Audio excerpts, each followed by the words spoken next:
Hi everybody, welcome to my loft on this September 26, 2024. I'm Rusty Blackwood and I am here to have a little bit of a video with all of you, a little bit of a chat, and catch up a little bit with some of the happenings of late. I know that the last video I put up was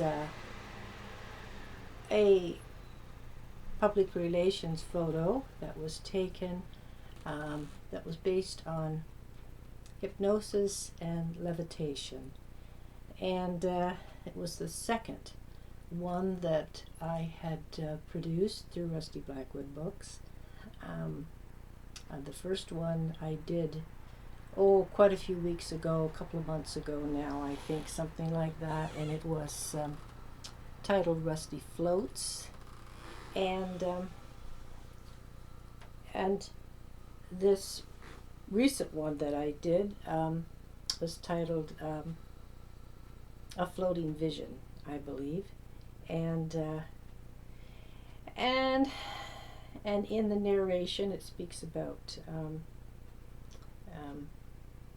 how these two came about and what you see in the photograph that you're looking at, which of course is me, and I'm in a hypnotic state, and I am what appears to be levitating. And actually, I will try to explain how that was done. It was learning how to do self-hypnosis and how to put yourself in that particular mindset. And the photography part of it was something that I had learned from my dear late photographer and good friend Sammy Rossetto, learning different techniques and how to apply it to the subject that you're presenting. And so it appears like I have been hypnotized and I have been extended across two anchors on either side, and so I state, or I don't state, the narration states as the image is being presented, and you're listening to the narration of the magician who is off camera, and of course I suppose it has to be presented that way because one wouldn't stop and think that I had done this to myself, and but it's a state of mind, and it took me a long time to learn to do that, where it is just immersing yourself in the thought that you're trying to project, and in the two cases of the hypnosis levitation photographs that are on YouTube, that is what I did. And when you can learn to do that method and immerse yourself into that state of mind as though someone is actually doing this to you, of course, it's not shown, because the only one is me. And so, but the narration, of course, states that the magician, or the hypnosis who is off camera, of course is off camera, but it's me. And just immersing myself, as I said, into this state of mind where it is self-hypnosis and mind over matter, as the narration states, and it is just letting yourself immerse into this projected image in your mind that you are projecting to the camera. And so Sammy taught me a lot of these different techniques and how to use them, and how to implement them into a video or into an image that is being shot, and then to be presented in the right lighting, in the right atmosphere. And of course the atmosphere is in my mind as well as the external set, the setting that you're seeing before your eyes. And so, and I think that I was successful in both the images, the Rusty floats and the floating vision. And of course, when you combine the proper setting, the proper lighting, the proper attire that catches the light, reflects the light, it all works together. It all comes together as one. And keeping myself in that state of mind for the period of time that the camera is capturing the video as it's running through. And then after the fact of capturing the stills from that one would want to use for PR images, PR promotion. And so the end result is what you see. In the image Rusty Floats, I'm wearing tapered velvet trousers that are spackled with glitter that's right into the fabric, catches the light really cool. And I'm wearing a metallic blouse, there again, silver, that catches the light and reflects the light really, really well. And I'm wearing not stilettos, but quite high heels that are booties, that are lace booties, and of course they're black, and you see them in the photo as well. And then in the floating vision, I'm wearing a pair of one of my very favorite media outfit that I have for my media outfits.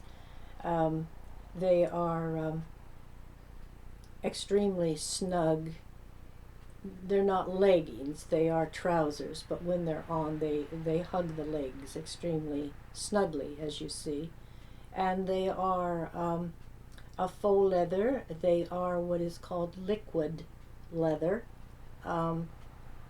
because of they're extremely supple, and there's all these iridescent, I know I'm not a seamstress, so or a fashion designer, so I can't give you the exact proper term for it, but it is put right in the fabric when it's made and when it's obviously pressed into the fabric, and it catches the light, and it's like looking at a kaleidoscope of color.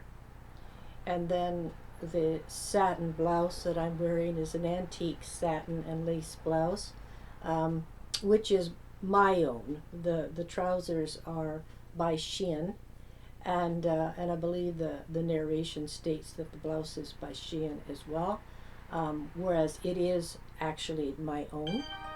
And so I'm wearing a multiple strand pearl belt by Shein, and my shoes are acrylic heels that have a crystal band across the top, and those are by Shein as well. And so this is the image that you're getting, and so while I'm laying there, while I'm, I've have to be the part that I'm projecting, of course, and you have to act it out, and so it is just immersing yourself, getting yourself in this mindset where it is self-hypnosis, and you're thinking in your mind that you are being, you were hypnotized, you were placed in the form, in the position that you appear to be in, and that you are then lifted and laid up upon these anchors at either end. It's all covered in satin, and you have to hold yourself firmly, very, very rigidly, for the duration of the time that the film is going to run. And so this is why it stated something like 10 minutes. I was kept that way, I kept myself that way. And it isn't always the easiest to do. It is just, you really, really have to concentrate on projecting yourself in this state of mind and remaining the way that you were put for the duration of the film. And it was the same with the very first one. I'm laying the opposite way on camera that I am in the latest one, and of course a little bit, maybe a little bit different lighting, and lighting is, when you're doing photography, excuse me, lighting is actually the most important element in the production. You have to have your camera set properly, of course, and for distancing and to catch it the way that you want it to project, and then cutting the right image. If you're just going to do a single image, then you have to cut it, edit it, and cut it the way that you want it to be shown. If you're doing an actual video, then of course you just, for the duration of the length of the film, you are just acting the part. And even in what you see in these two images where I am under hypnosis and I'm levitating, I have to remain that way for the amount of time, the series of time that that I am supposed to be in this state of mind and in the levitation that is being shown. And so I hope that through this excuse me, explanation, as sometimes maybe garbled as it may come out, trying to explain it to you in the best way that I can, and hopefully you can understand how it was done, and so it might help you to understand what you're seeing a little bit better. And trying to do those types of images, as opposed to, like right now I'm doing this video. It's a live video, and well, it's live at the time that I'm doing it. Of course, when you see it, it's pre-recorded. But because I still haven't figured out how to do a live right at the moment, and that's something I have got to learn how to do. And in time I will. There's just so many things that get on the agenda and the list to do, and the list keeps growing, and time keeps moving past, and faster it seems as the more time goes by, and I'm trying to get caught up with all of these things that are on this list to do on this agenda to do, and sometimes I just feel like I'm in deep water and I'm just treading water, trying to hold myself on the surface from going under. so so anyway, that is what I wanted to come on and explain today, and so I think something was mentioned about an interview, um, because there was no you know, I suppose I could write an interview, but I don't know that I shall be doing that because I mean I'm explaining to you right on camera here, how I did those shots, and what was behind it, and the production of it, and the acting of it, and so I don't know that there will be an interview. Um, if anything at all, possibly a short story, but then again, that is rather redundant because I'm explaining to y'all right now how I did them, and what was behind the idea for those two productions. And so an update now on my prelude to my autumn series sitting beside me here. Um, um, Before the Grandeur, the making of a horse master. It's not going as quickly as I would hope that it could possibly go, but it is going slow but sure. I am managing to get a little bit done mostly every day, but I haven't been really yet adhering to my normal schedule that I usually when I'm really deep in writing a book, where I'm working nonstop, say from 10 in the morning until 4 or so in the afternoon, and with a couple of breaks in between. And I think because right now the weather is still nice outside, I'm looking forward to a really lovely fall, which is my favorite time of the year, and being able to spend as much time with my little ones, my little great grandsons, as I can. Of course, the oldest and the middle one are in school throughout the day, and so that leaves the youngest one, um, and his mom to for me to spend time with, and go and do things with. And we did that this morning. Went to a local, I guess you would call it conservation area. It is right within the city limits of St. Catharines here, and it is a fantastical place to take children. I think it is designed primarily for children, but even adults have a great time there as well. And there's animals, and I mean the kids can't go up and interact with them in the same way like a petting zoo or anything like that. But they can see them and watch them move about and things like that. There's horses, and there are goats, and a cow, and a couple of pigs, and what else is there? I'm just trying to think here. And of course, off in the actual conservation area, where the water, I think, has been channeled in to this area, and man-made ponds made, and so I think that if I'm fussing with my hair, it's just because I can see myself on screen here.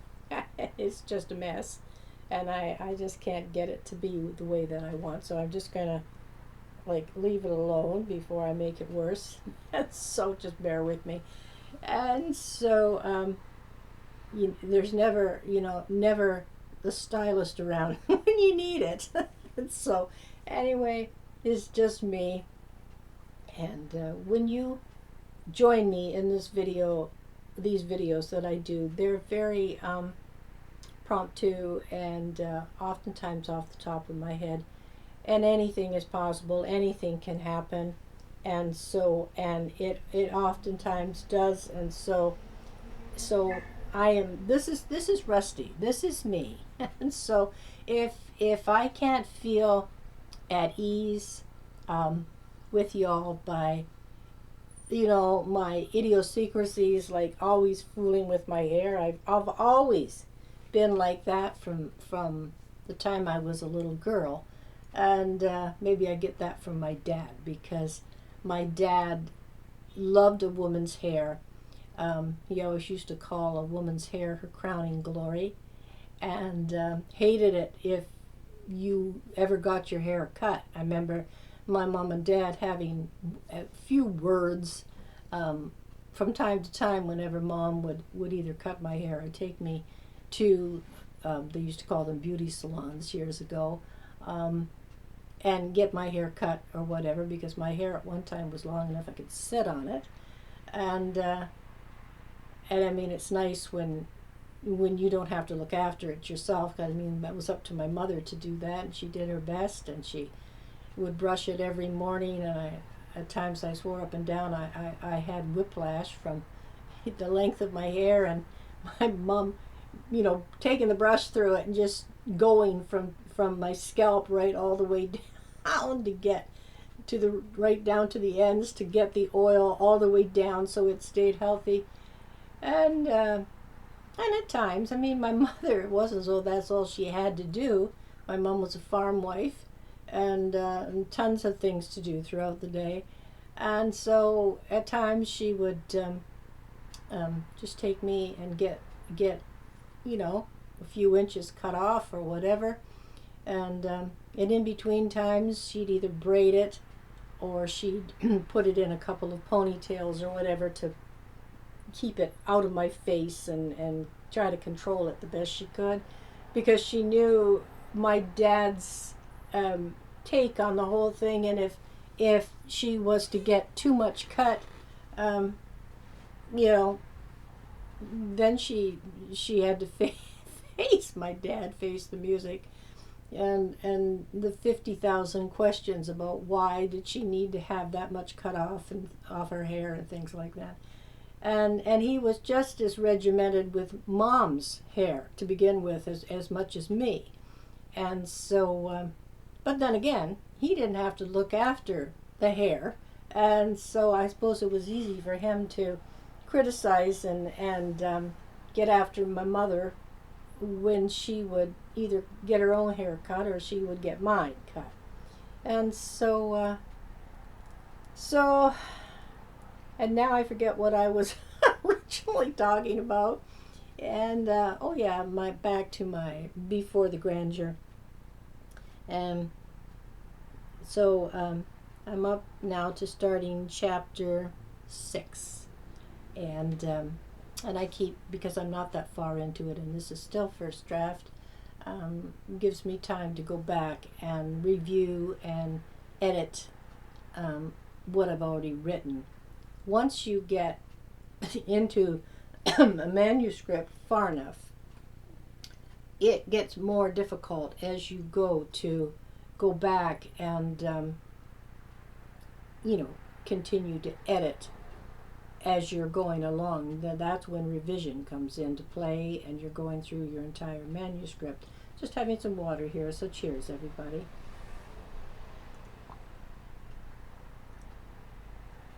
And so when you don't have, you know, pages and pages and pages before you, it's easy to go back and rewrite or do whatever you need to do while your manuscript is still relatively short.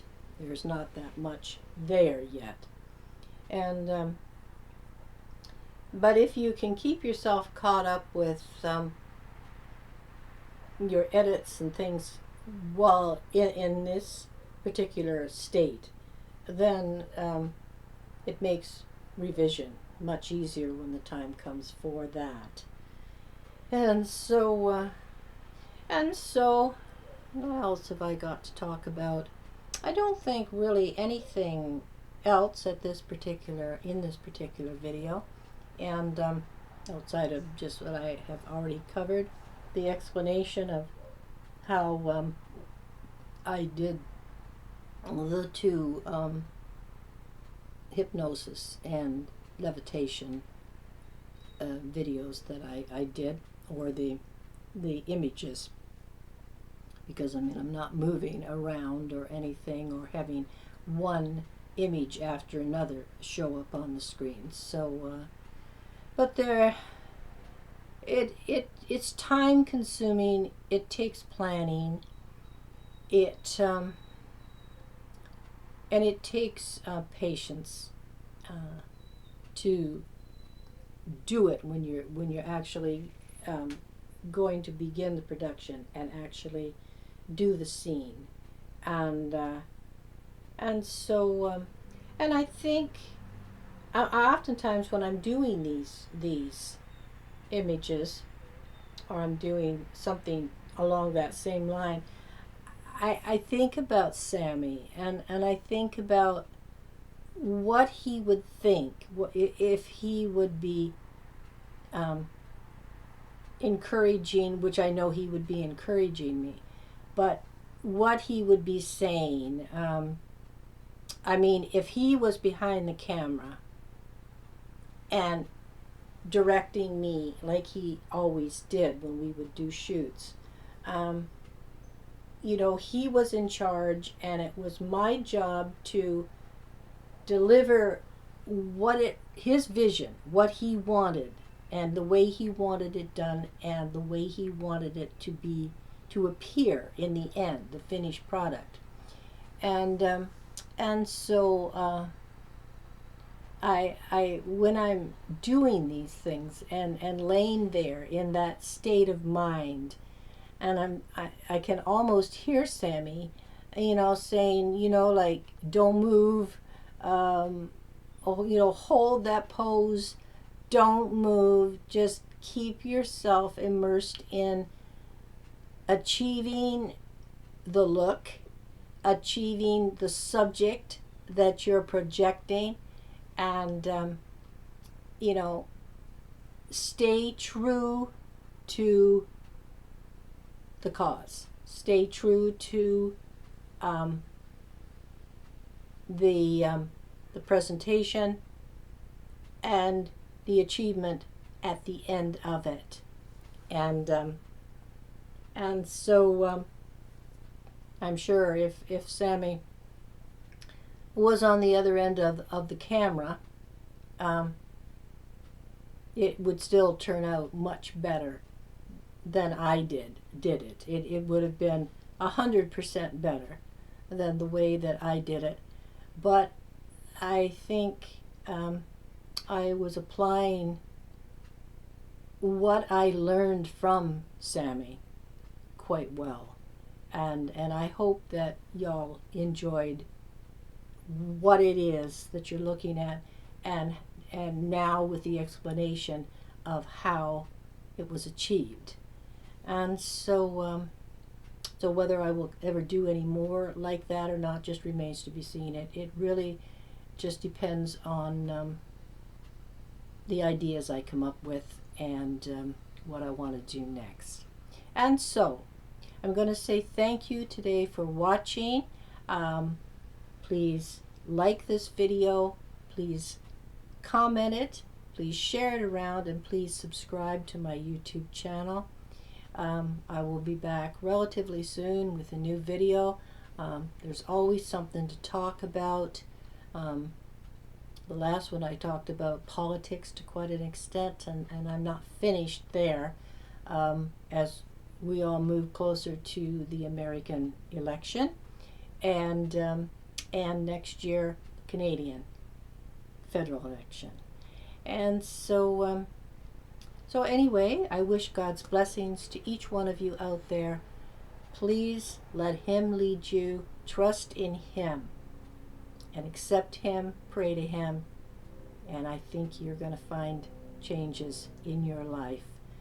If more and more people would get back to basics and trust in the one that created us, created everything, I think we're all going to be a lot better off. And so, so I hope you all have the rest of your day to your liking, or your morning, or your evening, or whenever you happen to be viewing into this video. And I'll be back again soon with a new one. Take care, everybody.